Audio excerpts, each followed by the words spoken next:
What is going on, guys? My name is Orokaboss. Welcome to today's video. Now today is going to be the last game I'm going to feature in my channel between me and Samurai, and I am commanding none other than Vampire Counts, and we are up against Chaos. So let's introduce my army first. I got a Blood Dragon Vampire Lord on the battlefield with pretty much all his goodies, you name it, you got it. And then we have two Terror guys, and on top of that we have one Failbats, and on the ground we do have one unit of Crypt Horrors, and I also have one Corpse Guard. And for my infantry, oh sorry, I still have one Blood Knights, forgot to introduce. For my infantry I have 5 zombies and 4 skeletons. That's it, that's all the army I brought. For my opponent, this is a very creative list. I really like this. 2 Horse Masters, very standard against Vampire Counts. 2 Chaos Knights. Now Chaos Knights have a lot of stats, because I've featured these guys before. They have pretty much all the things you need. They have shield, they have heavy armor, they have 50 melee defense, they have 44 melee attack, they do a lot of charge bonus, and they have a lot of weapon strength, which a lot of them are AP. 14 AP is no joke. And then we have 2 exotic heroes. As I showcased before, Samurai is actually a fan of exotic hero play, and 2 of these with pretty much the fire, what was the name? The Hellfire Sword, and as well as the Deadly Onslaughter, it's gonna do a lot of damage. And we all have seen that he almost one-shot Cetra with 2 of the exotic heroes. That was something to me surprised, because I have no idea how Cetra died until I see the replay, and obviously Cetra was getting dunked on by exotic heroes. And the leadership here is Lord of Change, Sasori the Ever-Watcher with Standard Eye. There you go.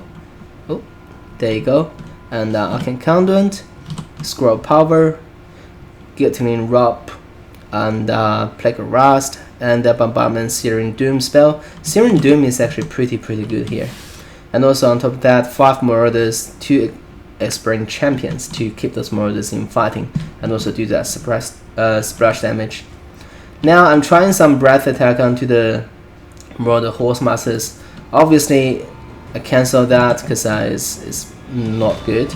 And now I'm just slowly moving my zombies up while taking some javelins in the face. And those Failbats took 1 volley. That was a lot of HP lost. And now I'm just trying to use the brass attack onto those Marauders. I don't think I killed any model. I killed 1 model, so which is not good, obviously. Samurai actually did a fantastic job at maneuvering the Horse Masters to dodge this breath. Now I'm pushing in with Blood Knights. Now this here's the trick. The reason why I want to push in Blood Knights is not to catch those guys, because I did a calculation in my mind, and what's the best unit to take the javelins in the face? Obviously it's gonna be these Blood Knights, because they have Bronze Shield, which is 30% of missile resistance, and also they have another 22% missile resistance from the Flag of Blood Keep. So what this does is basically, as long as Blood Knights are not engaged in melee, they have this buff of the flag buff, so makes them 52% of missile resistance if they're facing the unit. So that's huge. That's a lot of missile resistance. So Blood Knights are very hard to take down by missile if they're not engaged in melee. So that is the reason why I put them up in the front to take those javelins in the face. And now I'm just basically waiting for my zombies to slowly crawling up, because they are just too slow in my opinion. Definitely, look like here. That was another volley, and the Blood Knights are not really giving a damn about those javelins, and they're gonna take another volley in the face very soon. There you go. And there were no models loosed. Look at that. There's no volley, there's no models lost, so which is very, very impressive. That's another volley. There you go. So that's a lot of ammunition got not being used, I should say optimized by my opponent, because tossing javelins into Blood Knights are not really the most efficient way to use your javelins. Oh, that's gonna do a lot of damage though, because I actually turning my back against them. So yeah, so right now 2 armies are in position and about to dive down, and I can guarantee you guys that this is full of action. This is a clash of the titans. This is the clash of the vampires and the chaos lords, and it's very, very, very action packed. All right, so I was aware of this. So slow down things just a little bit, because right now I'm about to engage. I know that these exotic heroes are very dangerous, because I got dunked on by them before. So this time I'm gonna be very cautious dealing with them. So right here, Marauders are charging into the zombies. I'm trying to pull back a little bit. Then I realized that okay, whatever, just engage. There you go. Zombies are diving counter charge back into the Marauders. And also zombies are charging into these Marauders as well. So zombies are engaging across the board. But the thing is, zombies cannot hold this here. So right here, I popped my heart piercing, and also all my buffs. And I'm not sure why I popped those buffs, but the thing is, look at that. As soon as I bait in, I just give the command to retreat with my Blood Dragon Vampire Lord to bait those very deadly, because they popped everything. So I know that I need to bait them in and then dunk on them. This is exactly what I'm about to do, and this is exactly what happened. But the thing is, they actually got up. So that was quite bad for me.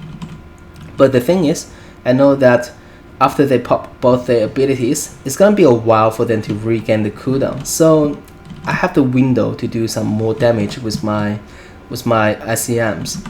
And also my Crypt Horrors and my Corpse Card are slowly getting here as well. And now the air battle is not gonna be in favor of my opponent, because exotic heroes are actually 2v3 in the air, so they can't really stand a chance against my Terror guys and my Blood Dragon Vampire Lord, especially he popped everything. So I should really give my opponent some credit, because he actually also popped a overcasted Plague of Rust onto my Blood Dragon Vampire Lord. So that was kinda like I popped all my cooldowns, he popped all his cooldowns, and no damage has been done. That's just amazing, because you see all these units popping cooldowns, but no damage was taken. So that was very cautious play from both sides. I love it. I love this kind of battle. And also, I have positioned my skeletons here on the flank, and also looking at that, look at those Chaos Knights. They are about to pour into the flank, but guess what? My Blood Knights are right here to respond. And the air battle is still, because I think, yeah, there you go.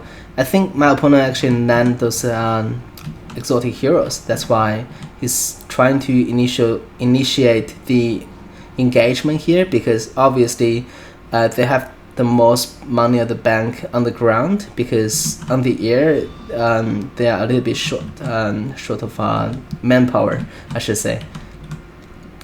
And I'm gonna put things into the normal speed, and that was another good cast of glittering rope upgraded.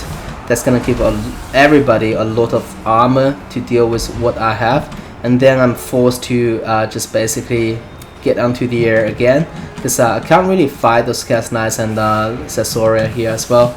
And meanwhile, these Chaos Knights actually got pushed by the Blood Knights. I actually casted an invocation on the heck onto them, and this is what really turned the tide for the battle here, in my opinion. I was able to rout off one of the exotic heroes, and also I still have all my SEMs relatively healthy and about to kill this another exotic heroes. on this flank, Crypt Horrors and Blood Knights have put a pounding onto those Chaos Knights. So I'm winning in these 2 engagements, which is super good. But the thing is, the rest of my army is just basically crumbling, and they are all disintegrating because zombies are just not really that good. And here there's a very good Searing Doom got casted here. That's gonna, if that lands, that's gonna do a lot of damage onto Blood Knights and the Crypt Horrors.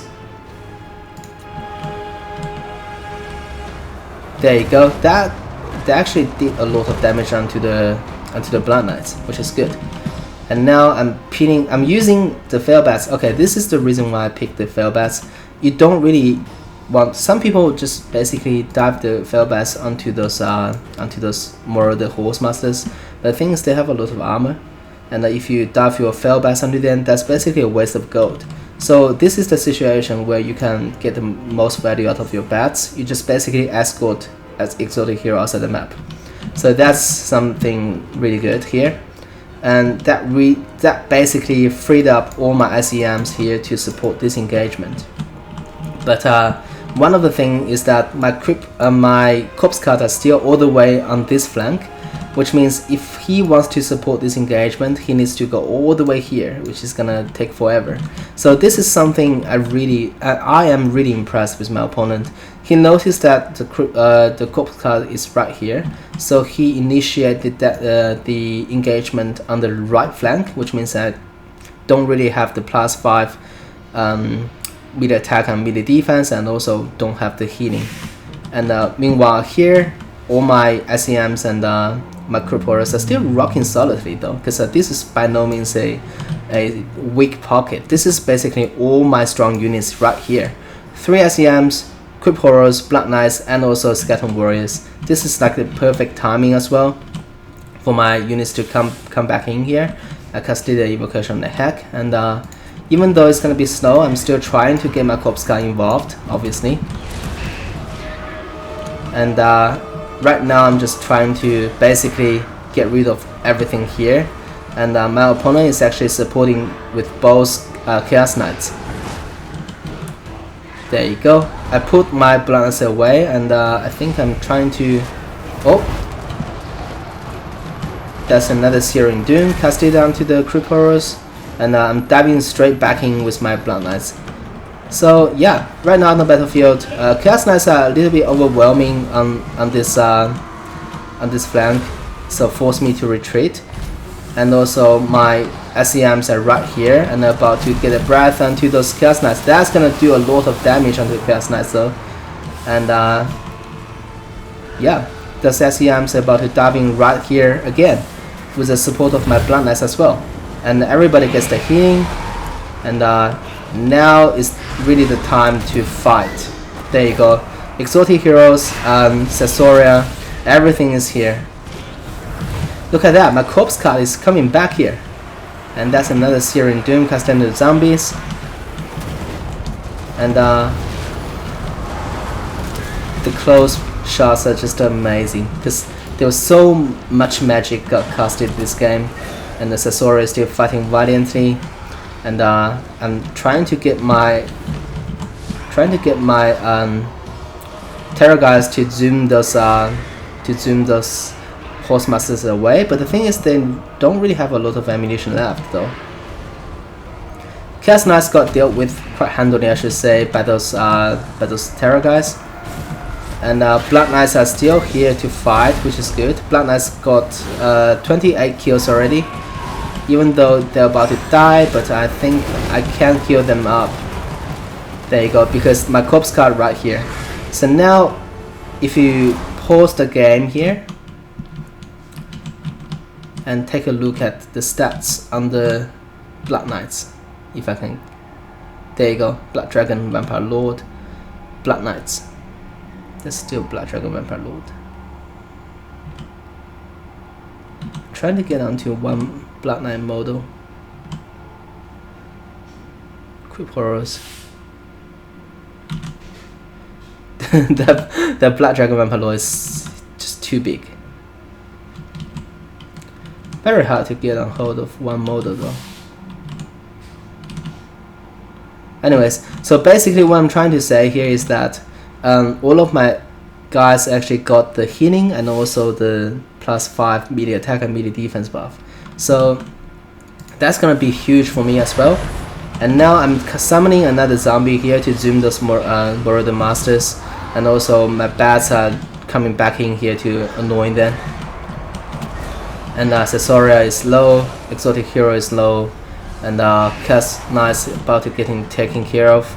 And also the majority of my opponent's infantry are right here, getting held by one Skeleton Warriors. So yeah, turns out to be a Vampire Count's victory here.